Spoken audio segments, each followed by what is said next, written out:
Do you ever notice someone who constantly walks with their feet turned out, or maybe even turned in? Here's why and what you can do about it. If you see a foot turn out or in when you walk, it's because there's a loss of rotation somewhere in the leg. Turning the foot out biases the leg toward external rotation. This happens when there's a loss of internal rotation, either at the hip, at the shin, or both. Conversely, turning the foot in biases the leg towards internal rotation. We see this if there's limited external rotation, again, either at the hip, the shin, or both. So then the fix is twofold. We first have to determine where the limitation is in the leg that's causing me to walk toed out, like a duck, or toed in, like a pigeon. So what we're gonna do is test to see, do we have a limitation in the hip, or do we have a limitation in the shin, or both? Once we know that, then we can design an exercise sequence to target each of those restrictions. The first thing you want to do is check your hip range of motion. Lie on your back with one knee bent and the other knee straight. You want to have about a fist distance between the legs, and the foot should be in line with the knee. Place your hands on your hips so that way you make sure when you rotate your leg, you're not turning through the pelvis or lower back. To test external rotation, let your knee fall to the side and see how close you can get to the ground without letting the opposite hip come off the ground. Full external rotation is one fist distance away from the ground. If your leg's way off the ground, you're limited in hip external rotation. Next, test internal rotation. Same position, but this time bring your knee across the body. You're looking for your knee to pass the opposite thigh without the lower back rotating off to get there. If you can't do that, then you're limited in hip internal rotation. Now, if you passed both of those tests, but you notice that you still walk with your foot turned out or turned in, it's probably a scenario where you got good motion, but you just can't use it in standing. It's kind of like you got a Ferrari, but you don't know how to drive stick. You can test to see where your restriction lies by looking at two more things. In standing, bring your feet together, completely together, and keep them flat on the ground. Without letting the feet lift off, try turning your body to the left and then go to the right. When you turn in a specific direction, let's say the left. A left turn requires left hip internal rotation and right hip external rotation. Normal is when you can see the front of your pelvis, your chest, and your head. If you can't do that, then you are limited in those specific rotations in the hips. So if you can't rotate to the left, you have limited hip internal rotation on the left and external rotation on the right. Conversely, if you can't rotate to the right, you have limited right hip internal rotation and left hip external rotation. Although this test is great for checking overall rotation, it doesn't differentiate if it's coming from the hip or the shin. For that, you can look at your arch height to determine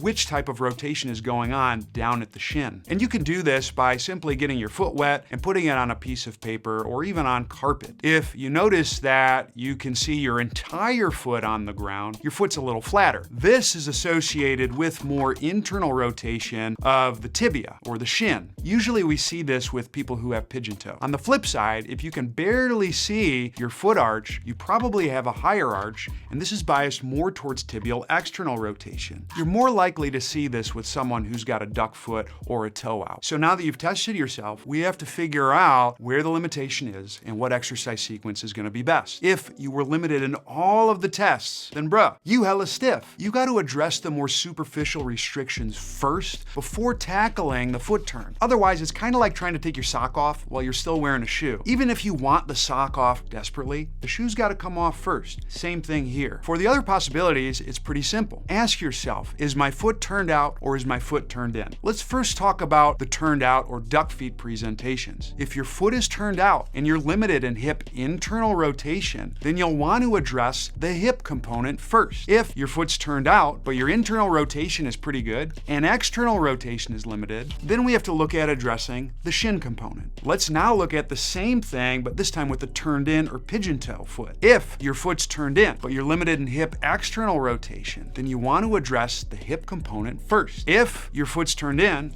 but your hip external rotation on your back is good, then we need to address the shin component. Let's now go into an exercise sequence for each one of those scenarios. First group is you hella stiff. These are the people who are limited in all the rotations that we talked about. If that's you, muscles on the front and back of the the body are really tight, especially through the legs, and that's going to restrict your overall motion. So what we have to do is two things. We have to work on creating a squeezing or compressive force on the sides of the body. This will open up the front to back dimensions throughout the leg, and that'll improve your overall rotation. The other thing is you got to chill. You gotta move nice and slow, like Usher before he was hanging out with Diddy. Ooh, too soon?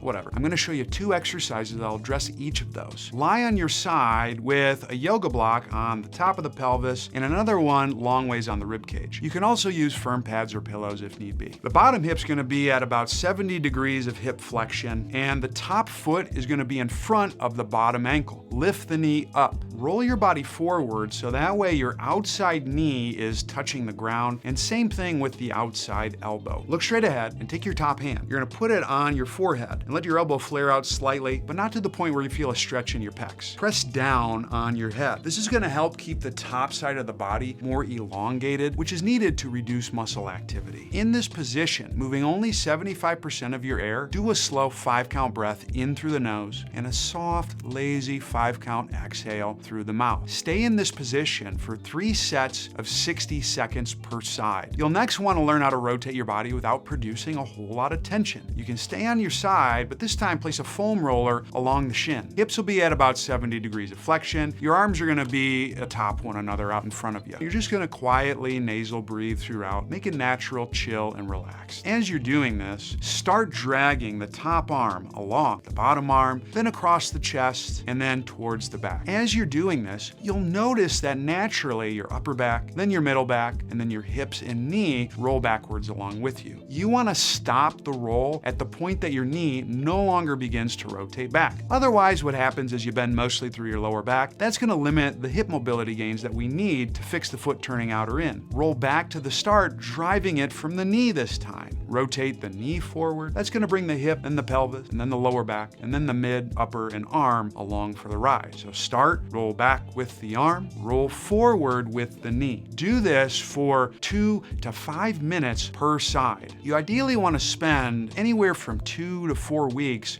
with those two moves before rechecking your motion. But if you've done it right, you ought to have some hip rotation opened up. And then you'll probably fall into one of the other categories that we talked about with the foot turns. One of those could be the person who's walking with their toe out, but is limited in hip internal rotation. If this is you, we need to target opening up musculature along the backside of the body, one, and then learning how to use that motion in standing under load so that way we can walk with our foot more forward. The easiest place to start is lying on your stomach. Have your leg barely turned out to the side without lifting it way up, and your arm is also going to be out to the side with the elbow crease about nose-eye height. Keeping the opposite rib cage on the ground, we want to press the inner knee, the inner elbow, and the base of the wrist into the ground. When you do this, you're starting the leg in external rotation.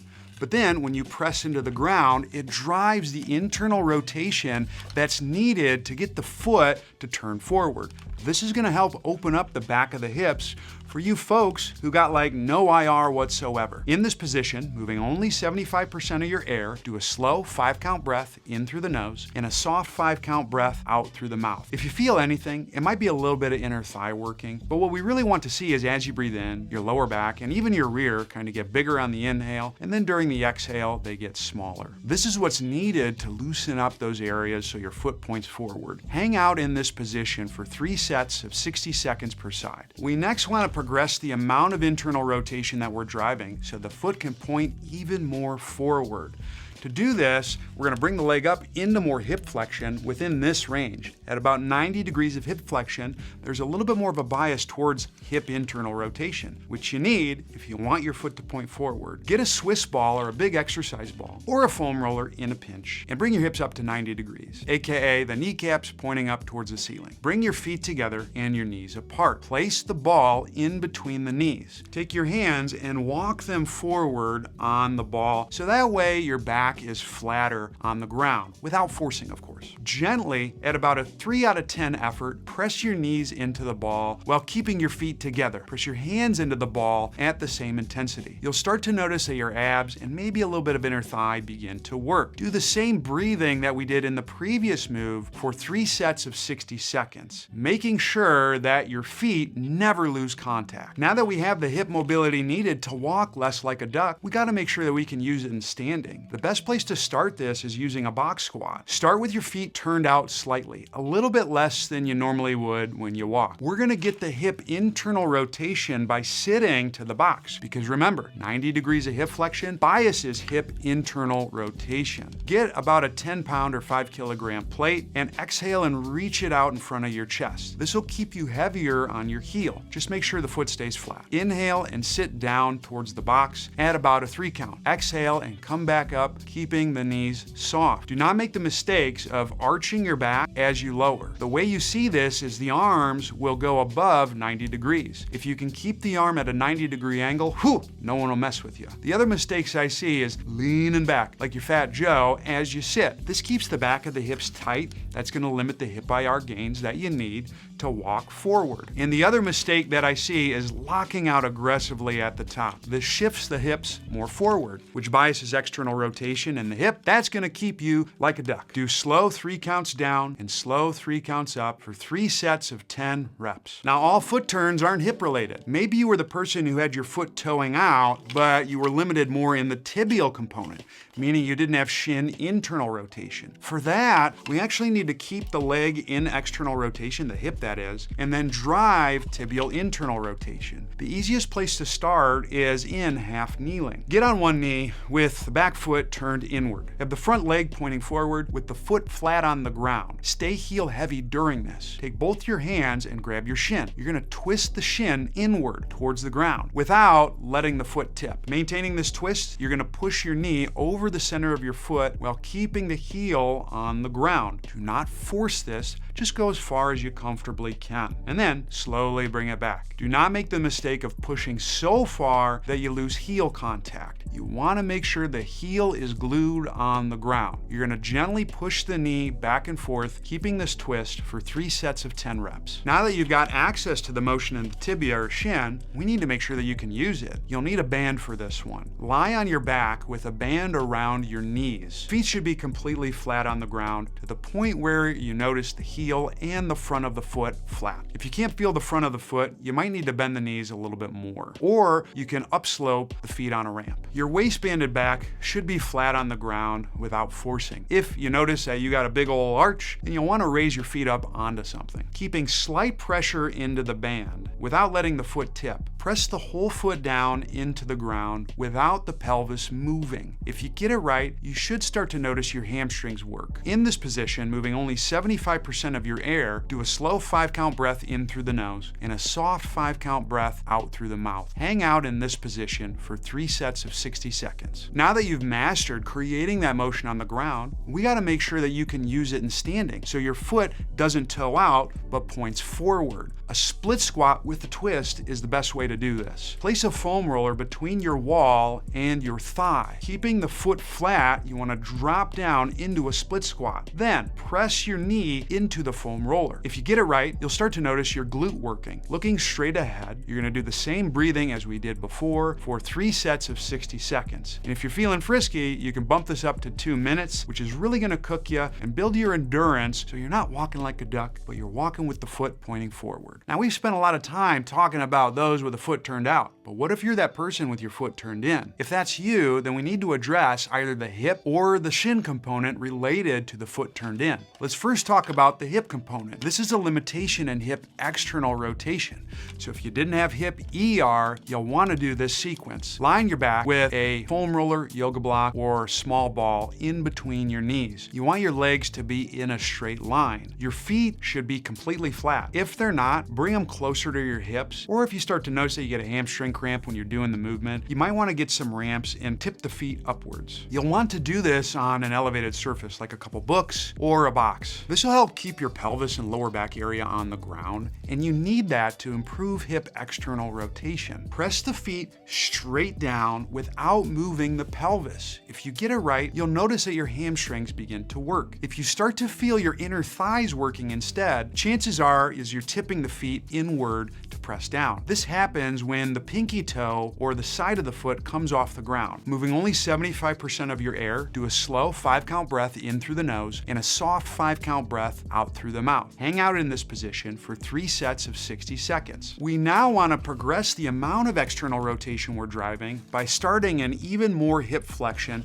and pushing the knees out even further. Get on your back with your hips at a 90-degree angle. Your kneecaps should be pointing towards the ceiling. Bring the feet together and push the knees apart as far as you can comfortably. Ideally, your lower back and waistband should be flat on the ground. If it's not, straighten the knees a little bit until you feel your weight going through the waistband. Take your arms and go palms up like you're holding a casserole dish. Place them at 110 to 120 degrees of shoulder flexion. You're gonna do the same breaths like you did with the last move. During the exhale though, try reaching the arms up along that angle. This will help the back and waistband flatten into the ground even further. Hang out in this position for 3 sets of 60 seconds. Now to really make sure that you're walking with your foot pointing forward and not toed in, we want to use this motion that we got in standing. A great place to do this is with a wall squat. Have the foam roller at around the lower back area and your feet should be flat on the ground. If you want to improve the mobility gains even further, you can do this on a ramp, but it's not essential. Hold the weight out in front of your chest. Staying heavy on the heels, you're going to inhale and slowly squat down at about a 3 count to just above parallel. Exhale, come back up while keeping the knees soft. If you notice that your knees cave inwards, you can place a mini band around them just to make sure the knees track forward. Do 3 sets of 10 reps. But maybe you are the person who walks with their toe in, but it's more because of the shin component for doing so. For that, we're gonna need to drive tibial external rotation to have the foot point forward. The easiest place to start is in standing with your foot pointing forward. Take your inside hand and grab the shin. You're gonna twist it outward into external rotation. Maintaining that twist and staying heel heavy, you'll want to step backwards and let your knee naturally straighten without forcing the end range. And then step forward back to the start position. Alternate these step backwards and forwards, making sure the foot stays flat. The biggest mistake I see is letting the foot come up. If the foot comes up as you're doing this, then you're not gonna get the mobility gains that we need in the tibia. Do 3 sets of 10 reps. Now that you've gained that motion, we gotta make sure that you can use it and maintain it. One of the best ways to do that is making sure you can keep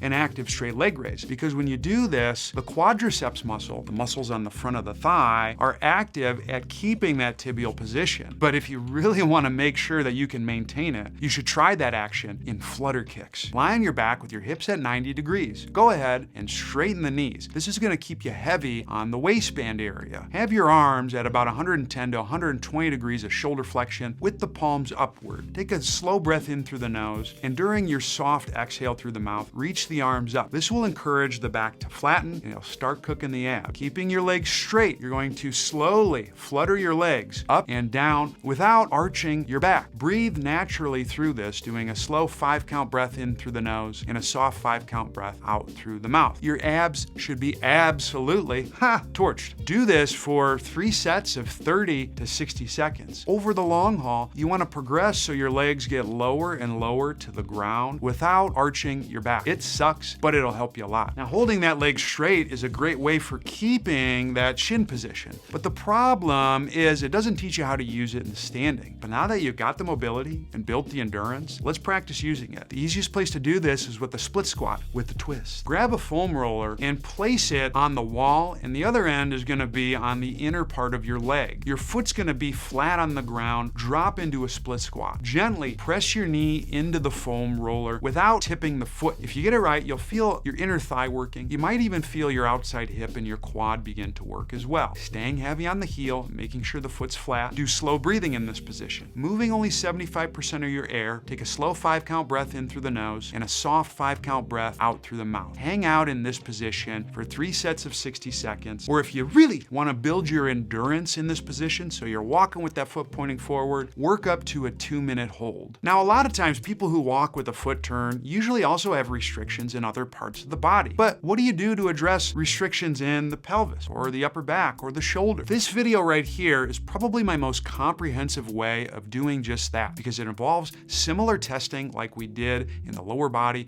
but it just looks at the entire body. If you integrate those moves as well as the ones that we do here, whew, no one will mess with you.